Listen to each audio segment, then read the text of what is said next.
A colorful, whimsical illustration of a washing machine door opening into a magical, sock-filled land with gentle waves of suds and a path leading to a bright island in the distance. Have you ever pulled a load of laundry out of the washing machine and found one lonely sock? You search under the bed, behind the hamper, even in the lint trap. But it's gone. Don't worry. Every single lost sock has a secret destination. Far, far away, beyond the spin cycle and the suds, there is a world called Sock Island. This is page 1 of their story. A colorful, whimsical island populated by cheerful socks of all patterns and sizes, with tiny sailboats made of shoelaces and a sparkling blue sea, and a sky glowing with soft, warm light. Welcome to Sock Island. Here, every sock has a job, a home, and a purpose.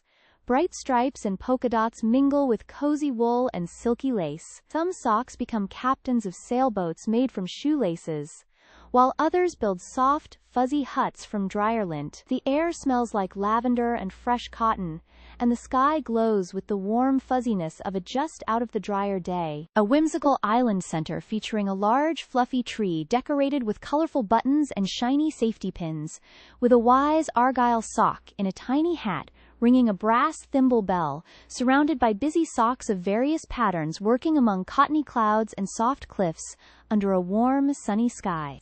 In the center of Sock Island stands the great fluff tree, its branches hung with lost buttons and shiny safety pins that twinkle like stars. Every morning, the sock mayor, a wise Argyle knee-high named Argus, rings a brass thimble bell to start the day. Socks rush to their posts, the warmers knit clouds, the patchers mend the snuggle cliffs, and the explorers set off to find missing mates in the swirling tides of the drier sea. A colorful cartoon scene of Sock Island with the great fluff tree in the background. In the center, a tall Argyle knee-high sock, Argus, stands on a wooden spool of thread, ringing a brass thimble bell. Around him, dozens of cheerful socks of all colors watch a tiny blue sock named Pip, who wears a button compass and waves from the edge of a sparkling, bubbly dryer sea. Sunny sky with puffy cloud-knitting warmers nearby.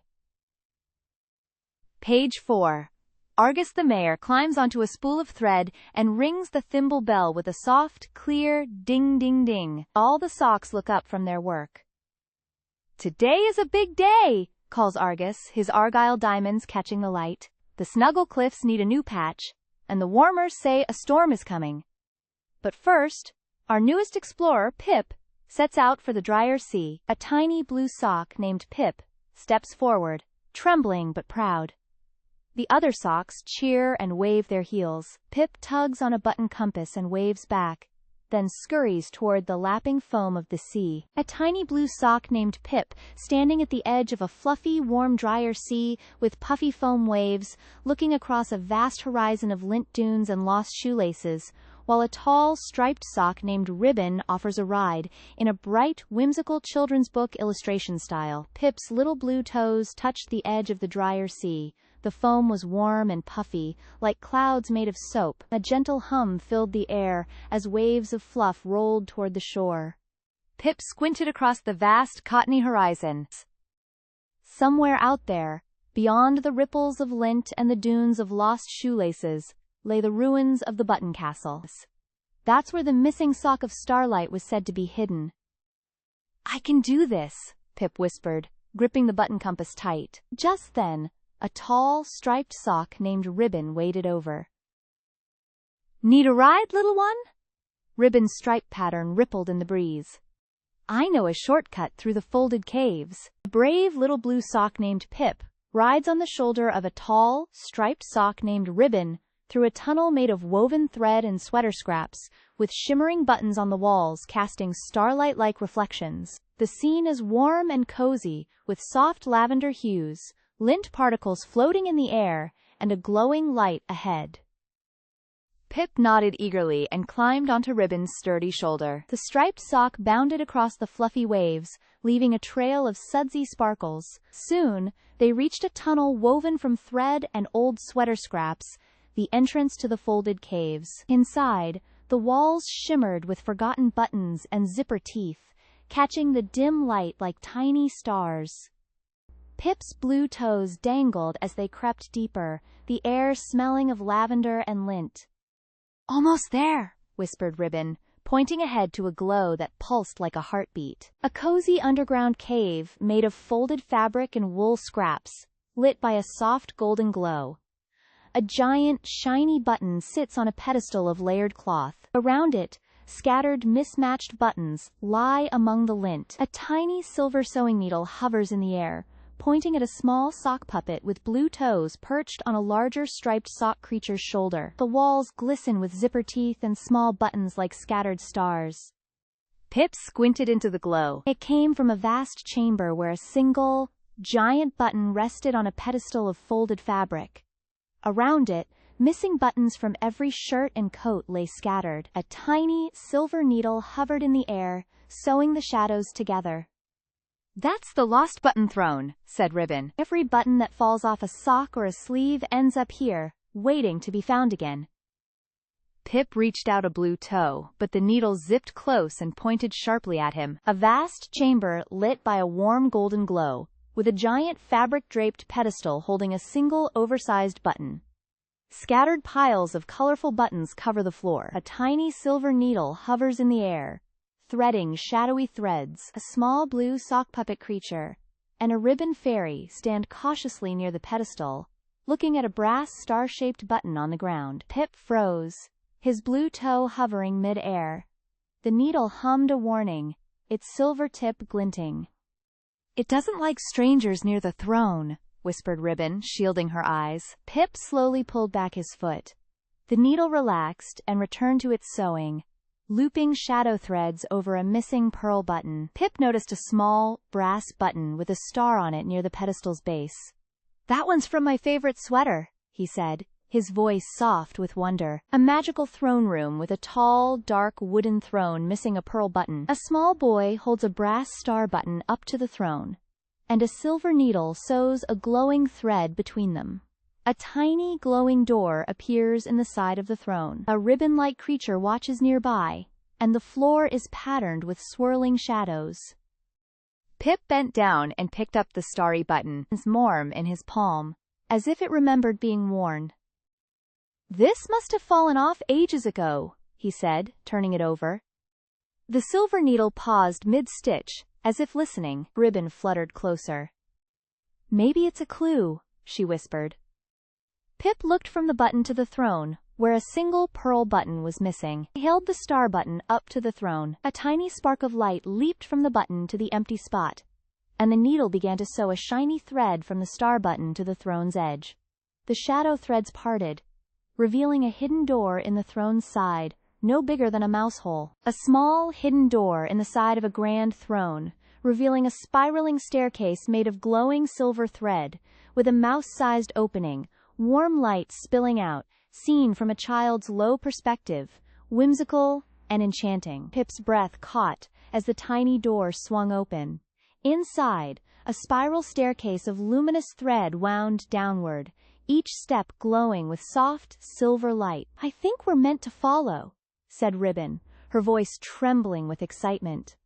The silver needle hovered at the entrance, then dipped into the dark, leading the way. Without a word, Pip tucked the starry button into his pocket and stepped onto the first glimmering stair. A child and a floating ribbon stand at the bottom of a spiral staircase, made of glowing thread, inside a cavern with constellation-stitched ceiling. In the center, an ornate wooden loom glows with silver light, with a spool of thread beside it. The child holds a glowing starry button in his hand, illuminating his face with wonder. Soft luminescence, whimsical and dreamlike fantasy illustration style. Each step hummed gently under Pip's feet, like a soft lullaby. The staircase spiraled deep into the earth, the silver needle's glow casting dancing shadows on the walls. Ribbon floated beside him, her silk shimmering. At the bottom, a cavern opened, stitched with constellations on the ceiling. In the center stood a loom, empty and waiting. Beside it, a spool of silver thread glinted. "This is the weaver's loom," whispered Ribbon. "If we thread the starry button here, we can mend the tear in the sky." Pip's heart beat fast as he pulled the button from his pocket. Its light pulsed in rhythm with the loom's hum. A young boy in a dark underground cavern, holding a glowing silver thread, standing before a large wooden loom with a starry button set in its center. Above him, a celestial map on the cavern ceiling shows a jagged tear, with stars flickering nearby. A small, shimmering ribbon floats beside him. The scene is lit by soft, magical light from the loom and the button. Pip's small hands trembled as he held the starry button close. It pulsed warm against his palm, like a tiny heartbeat. He stepped toward the loom, the silver spool catching his eye. "How do I do it?" he asked, his voice barely a whisper. Ribbon nudged his shoulder gently. "Place the button in the loom's heart, the empty circle right there. Then, thread the silver through its eye." Pip looked at the loom's center, a smooth, round indentation carved into the wood, just the size of the button. He lifted the button, its starlight flickering, and set it softly into place. A soft click echoed through the cavern. The loom began to hum louder, and the silver thread rose from its spool, floating like a living snake. It danced toward Pip, its tip glistening. "Take it," Ribbon said. Pip reached out, his fingers closing around the cool thread. As he did, a map of the sky bloomed above him, torn and ragged, but in the center, a gap showed black and cold. The tear. Pip knew what he had to do, a young mouse with a trembling but determined expression, holding a silver thread attached to a starry button in a wooden loom. Above him, a magical night sky map, with a glowing tear being stitched closed with golden light. The cavern glows warmly, a ribbon companion nearby. Pip guided the silver thread to the button's eye, his hands steadier now. The thread slid through like a shooting star, and the loom hummed a deep, ancient song. Above, the sky map quivered. Pip began to weave, over, under, over, each stitch, pulling a starry thread from the button, mending the tear stitch by stitch. Warm light filled the cavern, and the gap shrank, leaving only a faint seam, a cozy cavern lit by warm golden light. A small child sits at a wooden loom, hands resting on a finished weave. Above, a glowing map of stars is mended with a faint silver seam. The child looks up in wonder at a tall, glowing figure made of light and shadow who smiles gently. At last, the seam was smooth. The torn sky was whole again, glowing like a robin's egg at dawn. Pip's fingers ached, but the loom's humming softened to a whisper. The button lay quiet, its silver thread spent. Above, the sky map shone steady and bright, every star in its place, even the little flickering one that had started it all. In the quiet, Pip felt a warmth behind him. The old hern turned, and there stood the Grand Stitcher, a figure woven from light and shadow, smiling with centuries in its eyes. It spoke only 2 words. "Well done." A young child standing in a softly lit stone chamber, holding a tiny glowing silver needle in open palm, looking up with wide eyes and a gentle smile. Behind, a tall luminous figure made of light and shadow fades like mist. Above, a brilliant starry sky map shines through a high arch, calm, magical and warmly colored illustration style. Pip's heart thumped louder than the quiet loom. The Grand Stitcher's smile deepened, and from its shimmering form, a tiny silver needle floated down, landing gently in Pip's palm. It was warm, and hummed with the same soft song as the mended sky. The figure faded like morning mist, leaving Pip alone with the button, the loom, and the whole, glowing world above. A young child kneeling beside a loom under a starry, glowing sky, touching a patch of grass with a silver needle held in their small hand. The grass transforms into vivid green with tiny star-shaped flowers, and a small sapling grows nearby. Soft golden threads of light drift down from a repaired tear in the sky. Pip looked from the silver needle in his hand to the glowing sky overhead. The tear was sealed, but he noticed something new. Tiny threads of light, like spider silk, drifting down from the stitch. They settled on a patch of wilted grass near the loom. As each thread touched the earth, the grass brightened, stood tall and sprouted tiny, star-shaped flowers. The hum from the needle grew louder, and Pip understood. The mending wasn't finished. It was just beginning. He knelt and touched the needle to another brown spot. Immediately, green spread like a whispered secret, and a small tree unfurled from the soil, its leaves playing the same soft tune. Pip smiled. He was a stitcher now, too. A young boy in simple clothes stands in a meadow at twilight, holding a glowing silver needle. Before him, a patch of grass turns brilliant green, with tiny star-shaped flowers that emit soft light. In the distance, a large wooden loom glows faintly under a star-speckled sky.